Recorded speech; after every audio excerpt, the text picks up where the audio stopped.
ಗುರುಜಿ, ನೀವು ಹೇಳ್ತಿದ್ರಿ ಜಗನ್ಮಾತೆ ಎಲ್ಲೆಲ್ಲಿ ನೆಲೆಸಿದ್ದಾಳೆ ಅರಿಷಡ್ ವರ್ಗಗಳ ಒಂದು ಏನು ಸಂಕೇತಿಕವಾಗಿ ಅಂತ ಹೇಳ್ತಾ ಇದ್ರಿ. ಮಿಕ್ಕ 6 ಸ್ಥಳಗಳು ಯಾವ್ಯಾವು, ಪೆನ್ನು ಪೇಪರ್ ರೆಡಿ ಮಾಡ್ಕೊಂಡಿರಿ ಅಂತ ನಮ್ಮೆಲ್ರಿಗೂ ಹೇಳ್ತಿದ್ರಿ. ಖಂಡಿತ. ನೀವೆಲ್ಲ ಮೊದಲನೇ 3 ಸ್ಥಳಗಳನ್ನ ಸ್ಪಷ್ಟೀಕರಣ ಪಡಿಸಿರ್ತಕ್ಕಂಥ ವಿಚಾರಗಳು ತಿಳ್ಕೊಂಡ್ರಿ. 4ನೇವಳು ಬಹಳ ವಿಶೇಷ. ಯಾವ ಕಾಲಕ್ಕೂ ತಿಳ್ಕೊಳ್ಳಿ, ಕಾಮ ಕ್ರೋಧ ಅಲ್ವಾ, ಆ ಕ್ರೋಧಕ್ಕೆ ಸಂಬಂಧಪಟ್ಟವಳು ವಿಶೇಷವಾಗಿರ್ತಕ್ಕಂಥವಳು ಯಾರೋ ಭದ್ರಕಾಳಿ. ಇವಳಿಗೆ 10 ತಲೆಗಳು, ವಿಶೇಷವಾದ ಕೈಗಳು. ಆ ಕೈಗಳು 20 ಕೈಗಳು, 20 ಕಾಲುಗಳು. ಆ ಭದ್ರಕಾಳಿ ದರ್ಶನವನ್ನು ನೀವು ಮಾಡಬೇಕು ಅಂದರೆ ಸಾಧಾರಣ ಅನ್ಕೋಬೇಡಿ.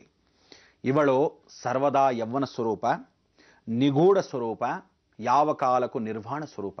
ಇಂಥ ಒಂದು ಭದ್ರಕಾಳಿ ಸ್ಮಶಾನ ಭದ್ರಕಾಳಿ. ಅದಕ್ಕೋಸ್ಕರ ಸ್ಮಶಾನದಲ್ಲಿ ವಾಸವಾಗಿರ್ತಕ್ಕಂಥ ಇವಳು ರಣಚಂಡಿ ಅಂತಲೂ ಕರಿತೀವಿ ಇವಳನ್ನ.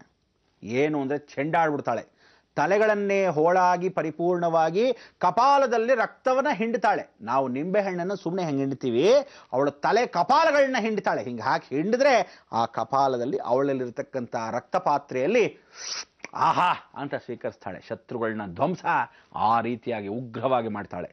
ಇಂಥ ಒಂದು ಭದ್ರಕಾಳಿ ಇನ್ನೆಲ್ಲೂ ಇಲ್ಲ. ಕೆಂಗೇರಿ ಉಪನಗರದ ಹತ್ರ ವೀರಭದ್ರಸ್ವಾಮಿ ಅಂತಿದೆ. ಇದು ಕಾಡಿನ ಮಧ್ಯಭಾಗದಲ್ಲಿದೆ. ಸರ್ಕಾರದ ದೊಡ್ಡ ಕಾಡು ಭಾಗ.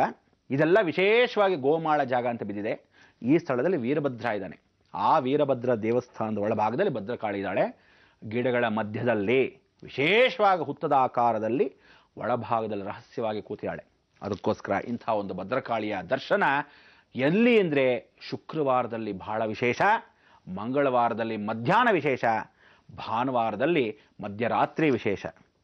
ಅದಕ್ಕೆ ಶುಕ್ರವಾರದಲ್ಲಿ ಪ್ರಾತಃ ಕಾಲದೇ ಒಳ್ಳೆಯದು. ನಿಮಗೆ ಬೆಳಗ್ಗೆ ಬೇಗ ಹೋಗಿ ದರ್ಶನ ಮಾಡ್ಕೊಂಬಂದ್ಬಿಡಿ. ಸ್ವಲ್ಪನಾದರೂ ಪ್ರಾತಃ ಕಾಲೇ ಬ್ರಾಹ್ಮಿ ಸ್ವರೂಪ, ಬ್ರಹ್ಮ ಸ್ವರೂಪದಲ್ಲಿ ಕೂತಿರ್ತಾಳೆ. ಸ್ವಲ್ಪನಾದರೂ ಸೌಮ್ಯವಾಗಿರ್ತಾಳೆ. ಮಾಧ್ಯಾನಿಕ ಮಹೇಶ್ವರಿ. ಮಧ್ಯಾಹ್ನದಲ್ಲಿ ಏನಾದರೂ ಮಂಗಳವಾರ ನೋಡಿದ್ರೆ ರುದ್ರತಾಂಡವಾಡ್ಬಿಡ್ತಾಳೆ. ರಾತ್ರಿ ಸ್ವಯಂ ವಿಷ್ಣು ದಿವಾಕರಿ. ಸೌಮ್ಯತೆ ಇದ್ದು ಸಹ ಭಯಂಕರವಾಗಿರ್ತಾಳೆ ರಾತ್ರಿ ನಿಗೂಢವಾದ ರಹಸ್ಯದಲ್ಲಿ. ಅದಕ್ಕೆ ಇವಳು ಆಲದ ಮರದ ಮಧ್ಯಭಾಗದಲ್ಲಿ ಇರ್ತಾಳೆ. ದೊಡ್ಡ ಆಲದ ಮರ. ಸರ್ಪಗಳು ಸಾಕಷ್ಟಿವೆ. ಇಲ್ಲಿ 18 ಹುತ್ತಗಳಿದೆ. 18 ಹುತ್ತಗಳಲ್ಲೂ ಯಾವುದೂ ಖಾಲಿ ಇಲ್ಲ. ಎಲ್ಲ ಹಾವುಗಳಿದೆ, ಎಲ್ಲ ವಿಧವಾದ ಹಾವುಗಳು. ಒಂದೊಂದು ಸರ್ಪ 18 ಅಡಿಗಳು, 16 ಅಡಿಗಳು, 20 ಅಡಿಗಳು, 12 ಅಡಿಗಳು, 10 ಅಡಿ, ಹೀಗೆ ದೊಡ್ಡ ದೊಡ್ಡ ಸರ್ಪಗಳೇ ಇರೋದು. ಹತ್ತಿರ ಕೂಡ ಸುಳಿಯೋಕ್ಕಾಗಲ್ಲ. ಆದರೆ ಈ ಪೂಜೆ ಸಮಯದಲ್ಲಿ ಅವರು ಯಾವತ್ತು ನೈವೇದ್ಯವನ್ನು ಮಾಡ್ತಾರೋ ಆ ಸಮಯದಲ್ಲಿ ನೀವು ಹೋಗಿ ದರ್ಶನ ಮಾಡ್ಕೊಂಡು ನೋಡಬೇಕು. ಯಾವ ಕಾಲಕ್ಕೂ ಯಾವುದೂ ಬಂದಿರಲ್ಲ. ಬೇರೆ ಸಮಯದಲ್ಲಿ ಒಂದು ನರ್ಪಿಕೆ ಅಲ್ಲಿ ಓಡಾಡೋ ಹಾಗಿಲ್ಲ. ಆ ಸಮಯಕ್ಕೆ ಅವರೇ ಹೇಳ್ಬಿಟ್ಟಿರ್ತಾರೆ, ಯಾರು ಇಲ್ಲಿ ಓಡಾಡಬೇಡಿ, ಯಾರು ಹೋಗಬೇಡಿ ಅಂತ. ನೀವೇನಾದರೂ ಅಪ್ಪಿ ತಪ್ಪಿ ಪರೀಕ್ಷೆ ಮಾಡೋಣ ನಾನು ಹೋಗ್ತೀನಿ ಅಂದರೆ ಒಳಗಡೆ ಕಾಲಿಟ್ಟವನು ಆಚೆ ಬರ್ತಿರೋ ಇಲ್ವೋ ಗ್ಯಾರಂಟಿ ಇಲ್ಲ. ಆದ್ದರಿಂದ ಯಾರ್ಯಾರು ಭದ್ರಕಾಳಿಯನ್ನ ತಡ್ಕೊಂಡು ಶಕ್ತಿ ಸ್ವರೂಪವಾಗಿ ಆ ದರ್ಶನವನ್ನು ಮಾಡಬೇಕು. ಇವಳ ಸಾನ್ನಿಧ್ಯ ಇಲ್ಲಿ ವಿಶೇಷವಾಗಿರ್ತಕ್ಕಂಥ ರಹಸ್ಯ.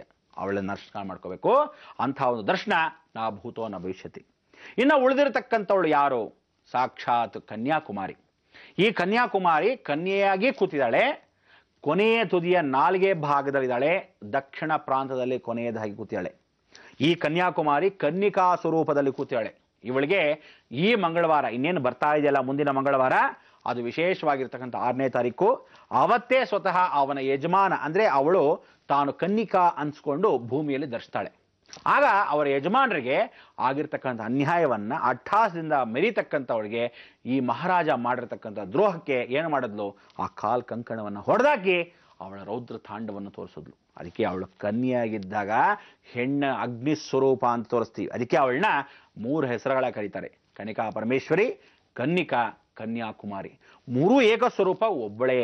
ಅದಕ್ಕೋಸ್ಕರ ಅಗ್ನಿಯಾಗಿರೋಳು ಇವಳು ಆಗಿರೋದ್ರಿಂದ, ಒಳಭಾಗಲೇ ಜ್ವಾಲಾಮುಖಿ ಆಗಿರೋಳು ಇವಳಿಂದ, ಬೆಂಕಿ ಹುಷಾರ್ ಅನ್ನೋಕ್ಕೋಸ್ಕರ ಇವಳನ್ನ ಕನ್ಯಾಕುಮಾರಿ. ನಾವು ತುದಿಯ ಭಾಗ ದಕ್ಷಿಣ ಭಾಗದಲ್ಲಿ ಪ್ರಾಂತದಲ್ಲಿ ಕೂತಿಯಾಳೆ. ಇವಳ ದೈವಶಕ್ತಿ ಅಪಾರವದ್ದು. ಅದಾದ್ಮೇಲೆ ನಿಮಗೇನು ಹೇಳಿದ್ದೀನಿ, ಬಪ್ಪನಾಡಿಗೆ ಹೋಗಿ ದುರ್ಗಾ ಪರಮೇಶ್ವರಿ, ಮುಸಲ್ಮಾನರೇ ಪ್ರತಿಷ್ಠಾಪನೆ ಮಾಡಿರೋ ವಂಶಸ್ಥರು, ಅವರೇ ಪ್ರತಿಷ್ಠಾಪನೆ ಮಾಡಿರತಕ್ಕಂಥ ಶಿವನ ಲಿಂಗದಲ್ಲಿ ಆವರಣೆ ಆಗಿದ್ದಾಳೆ ದುರ್ಗಾ ಪರಮೇಶ್ವರಿ. ಸಿಂಹದ ಮೇಲೆ ರಾರಾಜಿಸ್ತಾ ಇರ್ತಾಳೆ. ಇವಳಲ್ಲಿರ್ತಕ್ಕಂಥದ್ದು 11 ವಿಶೇಷವಾಗಿರ್ತಕ್ಕಂಥ ಕೈಗಳು. ಅಂದರೆ ಗರ್ಭದಲ್ಲಿ ಇನ್ನೊಂದು ಕೈ ಎಕ್ಸ್ಟ್ರಾ ಇದೆ. ಅಂದರೆ ಆ ಗರ್ಭಶೇಷವಾಗಿರ್ತಕ್ಕಂಥ ಕೈ ಯಾವುದು ಖಡ್ಗಮಾಲನ ಸ್ವರೂಪ. ಅದಕ್ಕೆ ರುಂಡಗಳನ್ನು ಹಾರವಾಗಿ ಹಾಕ್ಕೊಂಡು ಆ ಖಡ್ಗ ಹಾಗೇ ಇರುತ್ತೆ. ಆ ಕೈ ಮಾತ್ರ ಹೊರಭಾಗದಲ್ಲಿ ಬಂದರೆ ದುಷ್ಟ ಸಂಹಾರ ಗ್ಯಾರಂಟಿ ಅಂತಾಳೆ. ಅದಕ್ಕೋಸ್ಕರ ಇವಳು ಸಪ್ತಮಾತ್ರಿಕಾ ವಂಶದಲ್ಲಿ ಒಬ್ಬಳಾಗಿರೋದ್ರಿಂದ, ಈ ಸಪ್ತಮಾತ್ರಿಕಾ ಜನ್ಮದಲ್ಲಿ ಅವಳು ಬಂದಿರೋದ್ರಿಂದ ದುರ್ಗಾ ಪರಮೇಶ್ವರಿ. ಅದಕ್ಕೆ ಬಪ್ಪನಾಡು ಅನ್ನೋ ಕ್ಷೇತ್ರ ಎಲ್ಲಿಂದರೆ ಮಂಗಳೂರಿಂದ ನಾವು ಉಡುಪಿಗೆ ಹೋಗುವ ಮಧ್ಯದಲ್ಲಿ ಬಪ್ಪನಾಡು ಅಂತ ಒಂದು ಕ್ಷೇತ್ರ. ಸಮುದ್ರದ ಹತ್ತಿರದಲ್ಲಿ ನದಿ ಹರಿತಾ ಇದೆ, ನದಿಯ ಪಕ್ಕದಲ್ಲಿ ಎರಡೂ ಕಡೆ ಇರತಕ್ಕಂಥ ಎರಡೂ ನೀರು.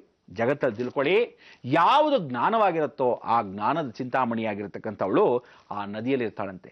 ನೀವು ಎಷ್ಟೇ ದೊಡ್ಡ ಸಮುದ್ರ ಇದ್ರೂ ಅಲ್ಲಿ ಹೋಗಿ ನೀರು ಕುಡಿಯೋಕ್ಕಾಗಲ್ಲ. ಅಂದರೆ ಅಜ್ಞಾನಿಗಳಿಗೆ ನೀರು ಸಿಕ್ಕಾಪಟ್ಟೆ ಇದ್ದೀರಿ ಅವ್ರು ಕುಡಿಬೇಡ ಅಂತಾರೆ ಅಂಥೇಳಿ ಅಲ್ಲಿ ಹೋಗಿ ಕುಡಿಯೋಕ್ಕೆ ಹೋಗೋದಿಲ್ಲ. ಪರೀಕ್ಷೆ, ದುರಭ್ಯಾಸ, ದುರಾಲೋಚನೆ, ಅದೇ ಚಿಕ್ಕ ಕೊಂಡ ಇದ್ರೆ ಅಲ್ಲಿರ್ತಕ್ಕಂಥ ಜ್ಞಾನವನ್ನ ಇಲ್ಲಿ ಕುಡೀರಿ, ಎಷ್ಟೇ ಆದರೂ ಸಿಹಿ ನೀರು. ಅದಕ್ಕೋಸ್ಕರ ಜ್ಞಾನ ಕುಡಿಯೋ ಕಡೆ ನೀವು ಹೋದ್ರೇನೆ ದೈವಜ್ಞಾನ ನಿಮಗಾಗೋದು. ಅದಕ್ಕೋಸ್ಕರ ಆ ದುರ್ಗಾ ಪರಮೇಶ್ವರಿ ಬಪ್ಪನಾಡು ಕ್ಷೇತ್ರದಲ್ಲಿ ಕೂತಿದ್ದಾಳೆ. ಇನ್ನು ಉಳಿದಿರತಕ್ಕಂಥ ದೇವಿಗಳು ಯಾರು ಹೇಗಿರ್ತಾರೆ ಅಂದರೆ, ಇವಳಲ್ಲಿರ್ತಕ್ಕಂಥ ಎಲ್ಲ ದೇವಿಗಳಿಗಿಂತ ವಿಶೇಷವಾಗಿ ಅಪೂರ್ವವಾದ ದೇವಿ ಕೌಮಾರಿ. ಇದನ್ನ ಕರುಮಾರಿಯಮ್ಮ ಅಂತ ಕರಿತೀವಿ. ಇವಳು ಎಲ್ಲಿದ್ದಾಳೆ ಅಂದರೆ ತಿರುನಲ್ವೇಲಿ ಹತ್ರ ಕಾಡಿನ ಮಧ್ಯದಲ್ಲಿ ನಾವು ಶಿವಲಪೇರಿ ಅಂತ ಒಂದು ಕ್ಷೇತ್ರ. ತಿರುನಲ್ವೇಲಿಯಿಂದ 32 ಕಿಲೋಮೀಟ್ರು ಶಿವಲಪೇರಿ ಅನ್ನೋ ಕ್ಷೇತ್ರ. ಒಳಭಾಗದಲ್ಲಿ ಹೋದಾಗ ಕಾಡಿನ ಮಧ್ಯದಲ್ಲಿ ಕೌಮಾರಿ. ಅಲ್ಲಿ ಏನಿದೆ, ವೀರಭದ್ರ, ಕಾಳಭೈರವ, ಚಂಡಿಕೇಶ್ವರ, ಅಲ್ಲಿ ಅಥಳ ವಿತಳ ಸುತಳ ರಸಾತಳ ಮಹಾತಳ ಪಾತಾಳ ಅಂತಕ್ಕಂಥ ಎಲ್ಲ ಲೋಕಗಳಿಗಿರ್ತಕ್ಕಂಥ ಊರ್ಧ್ವ ಲೋಕದಲ್ಲಿ ದೇವಿ, ಪಾತಾಳ ಲೋಕದಲ್ಲಿರ್ತಕ್ಕಂಥ ರಾಕ್ಷಸಿ. ಅಂದರೆ ದೇವಗುರು ಅಸುರಗುರು ಆಗಿರೋ ಹಾಗೆ ಇಲ್ಲಿ ಇಬ್ಬರು ದ್ವಾರಪಾಲಕಿಯರು. ಆ ದ್ವಾರಪಾಲಕಿಯರೇನು ಅಂದರೆ ರಾಕ್ಷಸ ಗುಣ ಹೊಂದಿರತಕ್ಕಂಥ ಚಂದ್ರವಂಶಸ್ಥರಾಗಿರ್ತಕ್ಕಂಥವರೇ ವಿಶೇಷವಾಗಿ ದ್ವಾರಪಾಲಕಿಗೊಂದು. ಇನ್ನೊಂದು ಸೂರ್ಯವಂಶಸ್ಥರಾಗಿರ್ತಕ್ಕಂಥ ದೇವ ದ್ವಾರಪಾಲಕರಾಗಿರ್ತಕ್ಕಂಥವ್ರು ಒಬ್ಬರು. 2 ದ್ವಾರಪಾಲಕರ ಮಧ್ಯದಲ್ಲಿ ಕೌಮಾರಿ. ಇವಳು ಏನು ಮಾಡ್ತಾಳೆ, 7 ತಲೆಯ ಹಾವಾಗಿಟ್ಕೊಂಡಿರ್ತಾಳೆ. 7 ತಲೆಯ ಹಾವಾಗಿ ಇದ್ದರೆ ಇವಳಿಗೆ ತಲೆ ಇರಲ್ಲ, ರುಂಡವೇ ಇರಲ್ಲ. ಇವಳ ತಲೆಯ ರುಂಡವೇ ಹಾವಿನ ಸ್ವರೂಪ. ಅದಕ್ಕೆ ಕೌಮಾರಿ ಅಂತ ಕರೀತಾಳೆ. ಡಮರುಗವಾಗಿ ಇಟ್ಕೊಂಡಿರ್ತಾಳೆ, ಹಾವಿನಲ್ಲಿ ಸುತ್ತಿ ಡಮರುಗಳನ್ನು ಇಟ್ಕೊಂಡಿರ್ತಾಳೆ. ಇವಳ ತಾಂಡವಕ್ಕೆ ಆ ಬೆಂಕಿಯ ಜ್ವಾಲೆ ತಾನೇನು ಮಾಡಿರ್ತಾಳೆ, 2 ಕಣ್ಣುಗಳನ್ನು ಕಿತ್ತು ಕೈಯಲ್ಲಿ ಇಟ್ಕೊಂಡಿದ್ರೆ ಅದೇ ಅಗ್ನಿಯ ಜ್ವಾಲೆ. ಅದಕ್ಕೋಸ್ಕರ ಆ ಕಣ್ಣು ಗುಡ್ಡೆಗಳನ್ನು ಕೈಯಲ್ಲಿ ಇಟ್ಕೊಂಡಿರ್ತಾಳೆ. ಇವಳಿಗೆ ವರ ಅಭಯ ಎರಡೂ ಆಗಿರೋದ್ರಿಂದ ಇವಳ ಪೂರ್ಣ ಅನುಗ್ರಹವನ್ನು ಕೊಡ್ತಕ್ಕಂಥದ್ದು ಕೌಮಾರಿ. ಪಾತಾಳದಿಂದ ಬಂದಿರತಕ್ಕಂಥವಳು. ತಿರುನಲ್ವೇಲಿಯಿಂದ 32 ಕಿಲೋಮೀಟ್ರು. ನೀವುಗಳು ಶಿವಲಪೇರಿ ಅನ್ನೋ ಊರು, ಆ ಗ್ರಾಮದಲ್ಲಿ ವಿಷ್ಣುದುರ್ಗ ಅಂತಕ್ಕಂಥ ನಾಮಕರಣ ದೇವಸ್ಥಾನದ ಬಳಿ ಅಲ್ಲಿರ್ತಕ್ಕಂಥ ಕಾಡಿನ ಮಧ್ಯದಲ್ಲೇ ಕೂತಿದ್ದಾಳೆ. ಅದಕ್ಕೋಸ್ಕರ ಈ ಕ್ಷೇತ್ರ ಬಹಳ ವಿಶೇಷ ಕೌಮಾರಿ. ಆದರೆ ಇವಳಿಗೆ ಅರ್ಧ ಶಕ್ತಿ ಅಲ್ಲಿಟ್ಟು ಇನ್ನೊಂದು ಅರ್ಧ ಶಕ್ತಿಯನ್ನ ಪರಿಪೂರ್ಣವಾಗಿ ಇಟ್ಟಿದ್ದಾಳೆ. ಎಲ್ಲಿಟ್ಟಿದ್ದಾಳೆ ಅಂದರೆ ಅಖಿಲಾಂಡೇಶ್ವರಿ ಕ್ಷೇತ್ರ.